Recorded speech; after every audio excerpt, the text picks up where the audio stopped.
ওম শান্তি 1-2-2024 প্রাতঃমুরলি ওম শান্তি বাপদাদা মধুবন।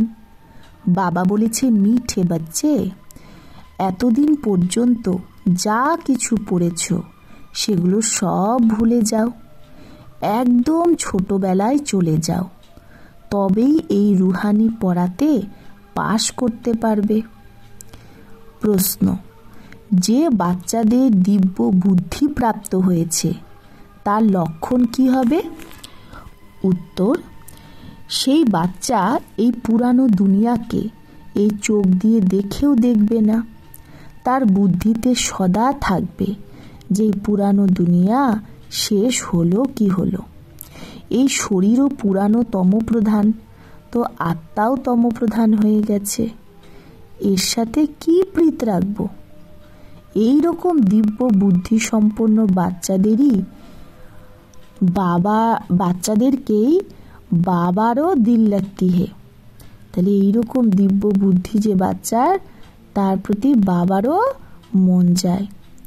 এই রকম বাচ্চাই বাবার ইয়াদে নিরন্তর থাকতে পারে, সেবাতেও সে আগে যেতে পারে। ওম শান্তি। মিষ্টি মিষ্টি রুহানি বাচ্চাদের রুহানি বাবা বোঝায়। যেরকম হদের সন্ন্যাসী হয়, তারা ঘর বাড়ি ছেড়ে দেয়, কারণ তারা ভাবে আমরা ব্রহ্মে লীন হয়ে যাব, তাই দুনিয়ার প্রতি তাদের আসক্তি ছাড়তে চায়। অভ্যাসও এইরকমই করতে থাকে, গিয়ে একান্তে বসে। তারা হলো হঠযোগী, তত্ত্বজ্ঞানী, ভাবে ব্রহ্মে লীন হয়ে যাব, তাই মমত্ব মিটানোর জন্য ঘর বাড়ি ছেড়ে দেয়, বৈরাগ্য চলে আসে। কিন্তু ঝট করে তো আর মমত্ব মেটে না, স্ত্রী বাচ্চা আদি সব ইয়াদ আসতে থাকে। এখানে তো তোমাদের জ্ঞানের বুদ্ধি দিয়ে সব কিছু ভুলতে হবে। কোনো জিনিস তাড়াতাড়ি ভোলা যায় না। এখন তোমরা এই বেহদের সন্ন্যাস করো। ইয়াদ তো সব সন্ন্যাসীদেরও থাকে, সন্ন্যাসীদেরও সব কিছুই মনে থাকে, কিন্তু বুদ্ধি দিয়ে ভাবে যে আমাদের ব্রহ্মে লীন হতে হবে, তাই আমাদের দেহভান রাখা যাবে না। তারা হতেও হঠযোগ মার্গের, ভাবে আমরা এই শরীর ছেড়ে ব্রহ্মে লীন হয়ে যাব। তারা এটা জানে না যে আমরা শান্তিধামে কি করে যেতে পারি। তোমরা এখন জানো আমাদের নিজের ঘরে যেতে হবে। যেরকম বিদেশ থেকে আসে তো ভাবে আমাদের বোম্বে যেতে হবে ভায়া অমুক। এখন তোমাদের বাচ্চাদেরও পাক্কা নিশ্চয় হয়ে গেছে। অনেকেই বলে এদের পবিত্রতা ভালো, জ্ঞান ভালো, সংস্থা ভালো, মাতারা মেহনত ভালো করে, কারণ অথক হয়ে বোঝায়, নিজের তন মন ধন লাগায়, তাই ভালো লাগে। কিন্তু আমরাও এইরকম অভ্যাস করি, এই খেয়াল আসে না, তাই বলে মাতারা নিজের তন মন ধন সব লাগায়, এত মেহনত করে, তাই তাদের কাছে জ্ঞান শুনতে কি মানুষের ভালো লাগে। কিন্তু মানুষ এইটা তাদের খেয়াল হয় না যে আমরাও এইরকম তাদের মতো অভ্যাস করি। কোই বিরলা নিকালতে হে, মানে কোটির মধ্যে একজন এরকম বেরোয়। সেটা তো বাবাও বলে কোটির মধ্যে কেউ, অর্থাৎ যে তোমাদের কাছে আসে তার মধ্যেও কেউই বেরোয়। বাকি এই পুরানো দুনিয়া শেষ হয়ে যাবে। তোমরা জানো এখন বাবা এসেছে। সাক্ষাৎকার হোক না হোক, বিবেক বলে বেহদের বাবা এসেছে। এটাও তোমরা জানো বাবা একজনই, সেই পারলৌকিক বাবা, জ্ঞানের সাগর।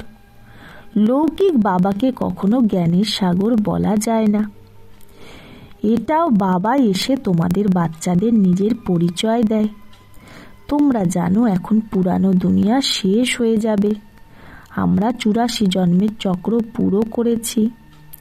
এখন আমরা পুরুষার্থ করি বাপি সুখধাম যাওয়ার, ভায়া শান্তিধাম।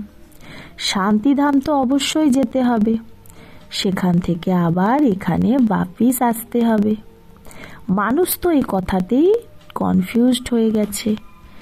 কেউ মারা যায় তো ভাবে বৈকুণ্ঠে গেছে, কিন্তু বৈকুণ্ঠ কোথায়? এই বৈকুণ্ঠের নাম তো ভারতবাসীই জানে, অন্য ধর্মের কেউ জানবেই না। শুধু নাম শুনেছে, চিত্র দেখেছে, দেবতাদের মন্দির আদি অনেক দেখেছে। যেরকম এই দেলওয়ারা মন্দির লাখ কোটি টাকা খরচ করে বানিয়েছে, বানাতেই থাকে। দেবী দেবতাদের বৈষ্ণব বলে, তারা হলো বিষ্ণুর বংশাবলী, তারা তো হলোই পবিত্র। সত্যযুগকে বলা হয় পাবন দুনিয়া, এটা হলো পতিত দুনিয়া। সত্যযুগের বৈভব আদি এখানে হয় না। এখানে তো আনাজ আদি সব তমপ্রধান হয়ে যায়, স্বাদও তমপ্রধান। বাচ্চারা ধ্যানে যেত, বলতো আমরা সুবিরস পান করে এসেছি, খুব স্বাদ ছিল।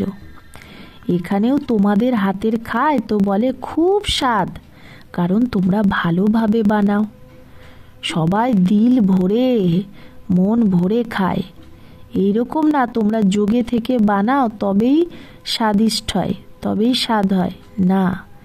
ये भी প্র্যাকটিস হতি হে। হ্যাঁ, এটাও ভোজন বানানোর একটা অভ্যাস হয়ে যায়। কেউ খুব ভালো ভোজন বানায়। সত্যযুগে তো প্রত্যেকটা জিনিস শতপ্রধান হয়, তাই খুব শক্তি থাকে। তমপ্রধান হলে শক্তিও কম হয়ে যায়, তাই তার থেকে বিমারি দুঃখ আদিও হতে থাকে। নামই হলো দুঃখধাম। সুখধামে দুঃখের কোনো কথাই নেই। আমরা এত সুখে যাই যাকে স্বর্গের সুখ বলে। শুধু তোমাদের পবিত্র হতে হবে, তাও এই জন্মের জন্য। পরের খেয়াল মত করো, আভি তো তুম পবিত্র বানো, পরে কি হবে সেটার খেয়াল করো না। এখন তো তুমি পবিত্র হও। প্রথমে তো বিচার করো আমাকে কে বলছে। বেহদের বাবার পরিচয় দিতে হবে। বেহদের বাবার থেকেই সুখের বর্ষা পাও।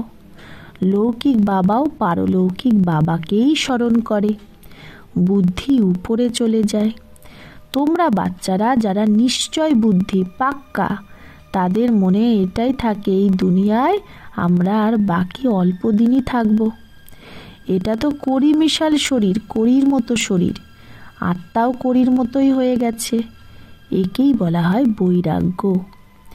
এখন তোমরা বাচ্চারা ড্রামাকে জেনে গেছো, ভক্তিমার্গের পাঠ চলবেই। সবাই ভক্তিতে আছে, তাই তাদের ঘৃণা করার দরকার নেই। সন্ন্যাসীরা নিজেরাও কি নফরত দিলাতে হে। সন্ন্যাসীরা নিজেরাও এই দুনিয়ার প্রতি কি করে, নফরত দেয়। এমন বলে যে এই দুনিয়ায় সুখ তো কাক বিষ্টার সমান, যাতে এই দুনিয়ার প্রতি আমাদের আকর্ষণ কমে যায়। ঘরে সবাই দুঃখী হয়ে যায়, वो खुद अपने को जाकर थोड़ा सुखी करते हैं। ঘরে সবাই দুঃখী হয়ে যায়, তখন সন্ন্যাসীরা নিজেদের ঘর থেকে বেরিয়ে নিজেকে অল্প সুখী করে। কিন্তু বাপিস মুক্তিতে তো কেউ যেতে পারবে না। যেই একবার আসে এই পৃথিবীতে, বাপিস কেউ যায়নি, সব এখানেই আছে। একজনও নির্বাণ ধাম বা ব্রহ্মে যায়নি। তারা ভাবে অমুকে ব্রহ্মে লীন হয়ে গেছে। এগুলো সব হলো ভক্তি মার্গের শাস্ত্র। বাবা বলে এই শাস্ত্র আদিতে যা কিছু আছে সব ভক্তি মার্গ। তোমরা বাচ্চারা এখন জ্ঞান পাচ্ছ, তাই তোমাদের অন্য কিছু পড়ার দরকার নেই। কিন্তু অনেকে এরকমও আছে যার নোবেলস আদি পড়ার খুব অভ্যাস, জ্ঞান তো পুরা নেই, তাকে বলা হয় কুক্কার জ্ঞানী। রাতে নোবেল পড়ে ঘুমায় তো তার গতি কি হবে? যে রাতে নোবেল পড়ে ঘুমায়, উপন্যাস পড়ে, তার কি গতি হবে? এখানে তো বাবা বলে যা কিছু পড়েছ সব ভুলে যাও, এই রুহানি পড়াতে লেগে যাও। এখানে তো ভগবান পড়ায়, যার দ্বারা তোমরা দেবতা হবে 21 জন্মের জন্য। বাকি যা কিছু পড়েছ এগুলো সব ভুলতে হবে। একদম ছোটবেলায় চলে যাও, নিজেকে আত্মা ভাবো। ভালে এই চোখ দিয়ে দেখো, কিন্তু দেখেও দেখো না। তোমরা দিব্য দৃষ্টি দিব্য বুদ্ধি পেয়েছ, তো ভাবো, এই সারা হলো পুরানো দুনিয়া, এগুলো খতম হয়ে যাবে, এগুলো সব কবরস্থানি। তার সাথে কি দিল লাগাবো? এখন পরিস্থানি হতে হবে। তোমরা এখন কবরস্থান আর পরিস্থানের মাঝে বসে আছো। পরিস্থান এখন হচ্ছে, এখন বসে আছো পুরানো দুনিয়াতে। কিন্তু মাঝখানে বুদ্ধির যোগ এখন সত্য যুগে চলে গেছে। তোমরা পুরুষার্থই তো করছো নতুন দুনিয়ার জন্য। এখন মাঝখানে বসে আছো, কলি আর সত্যের মাঝখানে, পুরুষোত্তম হওয়ার জন্য। এই পুরুষোত্তম সঙ্গম যুগকেও কেউ জানে না। পুরুষোত্তম মাস, পুরুষোত্তম বছরের অর্থও বোঝে না। পুরুষোত্তম সঙ্গম যুগের টাইম খুব অল্প। দেরি করে ইউনিভার্সিটিতে আসলে অনেক মেহনত করতে হবে। ইয়াদ খুব মুশকিলই টেকে, মায়া বিঘ্ন সৃষ্টি করে। তো বাবা বোঝায় এই পুরানো দুনিয়া শেষ হয়ে যাবে। বাবা ভালে এখানে বসে আছে, দেখছে, কিন্তু বুদ্ধিতে আছে এগুলো সব শেষ হয়ে যাবে, কিচ্ছু থাকবে না। এটা তো পুরানো দুনিয়া। এর দ্বারা বৈরাগ্য, এর থেকে বৈরাগ্য হয়ে যায়। শরীরধারীও সব পুরানোই। শরীর পুরানো তমপ্রধান, তো আত্মাও তমপ্রধান। এই রকম জিনিসকে আমরা দেখে কি করব? এখানে তো কিচ্ছু থাকবে না, কোনো জিনিসপত্র কিচ্ছু থাকবে না, যা দেখছি কিছুই থাকবে না। তাই এগুলো কারোর সাথেই প্রীত নেই। বাচ্চাদের মধ্যেও বাপ কি দিল উনসে লাগতি হে। তাহলে বাচ্চা তো সবাই বাবার, কিন্তু তার মধ্যেও বাবার তাকেই ভালো লাগে যে বাবাকে ভালোভাবে স্মরণ করে আর সার্ভিস করে। বাকি বাচ্চা তো সবাই, কত ঢের বাচ্চা, সবাই তো কখনো সব তো কভি দেখেঙ্গে ভি নেই, তাই না? সবাইকে তো আর এইভাবে একসাথে দেখা যাবে না। প্রজাপিতা ব্রহ্মাকে তো জানেই না। প্রজাপিতা ব্রহ্মার নাম তো শুনেছ, কিন্তু তার থেকে কি পাও এটা কেউ জানে না। ব্রহ্মার মন্দিরও আছে, দাড়িওয়ালা দেখায়, কিন্তু তাকে কেউ ইয়াদ করে না, কারণ তার থেকে বর্ষা পাওয়া যায় না। আত্মারা বর্ষা পায় এক লৌকিক বাবার থেকে আর এক পারলৌকিক বাবার থেকে। প্রজাপিতা ব্রহ্মাকে তো কেউ জানেই না। এ হলো ওয়ান্ডারফুল। বাবা হয়ে যে বর্ষা দেয় না, তার মানে সে অলৌকিক হলো না। বর্ষা হয় হদের আর বেহদের বাবার, মাঝখানের বর্ষা হয় না। ভালে প্রজাপিতা বলো, কিন্তু বর্ষা তার কিছুই নেই, সম্পত্তি তার থেকে কিছুই পাওয়া যায় না। এই অলৌকিক বাবাকেও বর্ষা পারলৌকিক বাবার থেকেই নিতে হয়। তাহলে এ আবার কি করে দেবে? অলৌকিক বাবা ব্রহ্মা, সে তো নিজেই পারলৌকিক বাবার থেকে বর্ষা নিচ্ছে, তাহলে সে কি করে দেবে? পারলৌকিক বাবা ব্রহ্মার থ্রুই দেয়। এ হলো রথ, একে কি ইয়াদ করবে? তাই বাবা বলে ব্রহ্মাকেও সেই শিব বাবাকেই ইয়াদ করতে হয়। মানুষ ভাবে যে এরা ব্রহ্মাকেই পরমাত্মা ভাবে, কিন্তু আমরা বর্ষা তার থেকে পাই না, বর্ষা তো শিব বাবার থেকে পাই। আর এই ব্রহ্মা তো মাঝখানে দালাল রূপে আছে। এও আমাদের মতোই স্টুডেন্ট, ভয় পাওয়ার কোনো ব্যাপার নেই। বাবা বলে এই সময় সারা দুনিয়া তমপ্রধান হয়ে গেছে, তোমাদের যোগ বলের দ্বারাই শতপ্রধান হতে হবে। লৌকিক বাবার থেকে হদের বর্ষা পাওয়া যায়, তোমাদের এখন বুদ্ধি লাগাতে হবে বেহদে। বাবা বলে বাবা ছাড়া আর কারো থেকেই কিছু পাওয়া যাবে না। সে ভালে দেবতাই হোক না কেন, তার থেকেও কিছু পাওয়া যাবে না। এই সময় তো সবাই তমপ্রধান, লৌকিক বাবার থেকে তো বর্ষা পাওয়াই যায়। বাকি এই লক্ষ্মীনারায়ণের থেকে তোমরা কি চাও?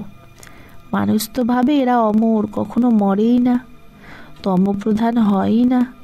কিন্তু তোমরা জানো যারা শতপ্রধান ছিল তারাই তমপ্রধানে আসে। শ্রীকৃষ্ণকে লক্ষ্মীনারায়ণের থেকে উঁচু ভাবে, কারণ লক্ষ্মীনারায়ণ তো তাও বিয়ে হয়েছে ওদের। শ্রীকৃষ্ণ তো জন্ম থেকেই পবিত্র, তাই শ্রীকৃষ্ণের অনেক মহিমা। দোলনাও শ্রীকৃষ্ণকেই দোলনায় দোলায়, জয়ন্তীও শ্রীকৃষ্ণরই মানায়। লক্ষ্মী নারায়ণের কখনো জয়ন্তী মানায়?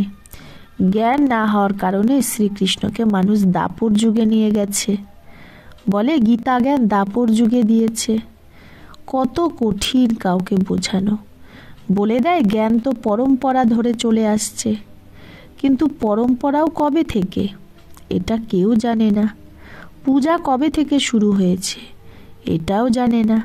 তাই বলে দেয় রচয়িতা আর সৃষ্টির আদি মধ্য অন্তকে জানি না। কল্পের আয়ু লাখো বছর বললেই পরম্পরা বলে দেয়। তিথি তারিখ কিচ্ছু জানে না। লক্ষ্মী নারায়ণেরও জন্মদিন মানায় না। একেই বলা হয় অজ্ঞান অন্ধকার। তোমাদের মধ্যেও কেউ যথার্থ রীতি এই কথাগুলোকে ধারণ করে বা জানে, তবেই তো বলা হয় মহারথী ঘোরে সবার পেয়াদা। গছকে গ্রাহ খেয়ে নিয়েছে, তো গ্রাহ বড় হয়, একদম গ্রাস করে নেয়। যেরকম সাপ মেঢককে হপ করতে হে, হ্যাঁ সাপ যেমন মেঢককে কি করে, হপ করে, ব্যাগকে খায়। ভগবানকে ভগবান, মালিক, খিবাইয়া বা মাঝি কেন বলে এটাও তোমরা এখন বোঝো। বাবা এসে বিষয় সাগর থেকে পার নিয়ে যায়, তবেই তো বলে নৈয়া মেরি পার লাগাও। তোমাদের এখন জানা হয়ে গেছে যে আমরা কি করে পার যাচ্ছি। বাবা আমাদের ক্ষীর সাগরে নিয়ে যায়, সেখানে দুঃখ কষ্টের ব্যাপারই নেই। তোমরা শুনে অন্যকেও বলো যে নৈয়া কো পার করনেওয়ালা খিবাইয়া মাঝি বলে, হে বাচ্চা তোমরা সব নিজেকে আত্মা ভাবো। তোমরা প্রথমে ক্ষীর সাগরে ছিলে, এখন বিষয় সাগরে পৌঁছে গেছো। প্রথমে তোমরা দেবতা ছিলে। স্বর্গ হলো ওয়ান্ডার অফ ওয়ার্ল্ড। সারা দুনিয়ার রুহানি ওয়ান্ডার হলো স্বর্গ। নাম শুনেই খুশি হয়ে যায়। হেভেনে তোমরা থাকো, এখানে 7 ওয়ান্ডার্স দেখায়। তোমরা বলছে তাজমহলকে ওয়ান্ডার বলে, কিন্তু সেখানে কি থাকবে থরেই? তোমরা তো ওয়ান্ডার অফ ওয়ার্ল্ডের মালিক হও। তোমাদের থাকার জন্য বাবা কত ওয়ান্ডারফুল বৈকুণ্ঠ বানায় 21 জন্মের জন্য। পদ্মা পতমপতি হয়ে যাও। তো তোমাদের বাচ্চাদের কত খুশি হওয়া উচিত। আমরা ওই পারে যাচ্ছি। অনেকবার তোমরা বাচ্চারা স্বর্গে গেছো। এই চক্র তোমরা লাগাতেই থাকো। পুরুষার্থ এইরকম করা উচিত যাতে নতুন দুনিয়ায় আমরা প্রথমে প্রথমে আসি। পুরানো মকানে যাওয়ার দিল থরেই হয়। বাবা জোর দেয় পুরুষার্থ করে নতুন দুনিয়ায় যাও। বাবা আমাদের ওয়ান্ডার অফ ওয়ার্ল্ডের মালিক বানায়। তো এইরকম বাবাকে আমরা কেন ইয়াদ করব না? অনেক মেহনত করতে হবে, একে দেখাও যাবে না। বাবা বলে ভলে আমি দেখি, কিন্তু আমার মধ্যে জ্ঞান আছে, আমি অল্প দিনের মুসাফির। সেরকম তোমরাও এখানে পাট বাজাতে এসেছো, তাই এর প্রতি কোনো মমত্ব রেখো না, সব মমত্ব বের করে দাও। अच्छा मीठे मीठे सिकिलधे बच्चों प्रति मात पिता बाप दादा का याद प्यार और गुड मॉर्निंग। रूहानी बाप की रूहानी बच्चों को नमस्ते। हम रूहानी बच्चों की रूहानी मात पिता बाप दादा को याद प्यार गुड मॉर्निंग और नमस्ते नमस्ते नमस्ते। शुक्रिया बाबा, आपको लाख लाख शुक्रिया। धारणार जन्य मुख्यसार एक, रूहानी पढ़ाते सदा बिजी थाकते हबे। কখনো নোবেল সাদি পড়ার খারাপ অভ্যাস যেন না করি। এখনো পর্যন্ত যা কিছু পড়েছো সেগুলোকে ভুলে বাবার ইয়াদ করতে হবে। 2, এই পুরানো দুনিয়াতে নিজেকে মেহমান বা অতিথি ভেবে থাকতে হবে। এর থেকে প্রীত রাখা যাবে না এই পুরানো দুনিয়ার প্রতি। দেখেও দেখো না। বরদান, হিম্মত আর উমং উৎসাহের ডানায় উঠতি কলায় যে ওড়ে সেই তীব্র পুরুষার্থী ভব। হিম্মত আর উমং উৎসাহের ডানা দিয়ে যে উঠতি কলায় ওড়ে সেই তীব্র পুরুষার্থী ভব। উঠতি কলার 2টো ডানা, হিম্মত আর উমং উৎসাহ। যে কোনো কার্যে সফলতা পাওয়ার জন্য হিম্মত আর উমং উৎসাহ খুব দরকার। যেখানে উমং উৎসাহ নেই সেখানে ক্লান্তি হয়, আর যে ক্লান্ত সে কখনো সফল হতে পারে না। বর্তমান সময় অনুসারে উঠতি কলা সিवाय मंजिल पर पहुंच नहीं सकते। বর্তমান সময়ে উঠতি কলা ছাড়া মঞ্জিল বা লক্ষ্যে পৌঁছাতে পারবে না, কারণ পুরুষার্থ এক জন্মের আর প্রাপ্তি 21 জন্মের। তাই বাবা বলছে যে পুরুষার্থ এক জন্মের আর প্রাপ্তি শুধু 21 জন্মেরও না, বরং সারা কল্পের কামাই প্রাপ্তি। তো যখন সময়কে চিনে স্মৃতিতে থাকে, যে বাবা বলে যদি সময়ের যে কোন সময় চলছে সেটা যদি স্মৃতিতে থাকে তো পুরুষার্থ অটোমেটিক তীব্র গতির হয়ে যাবে। স্লোগান, সর্বের মনোকামনা পূর্ণ যে করে সেই কামধেনু, যে সবার মনোকামনা পূর্ণ করে সেই কামধেনু। আচ্ছা, ওম শান্তি।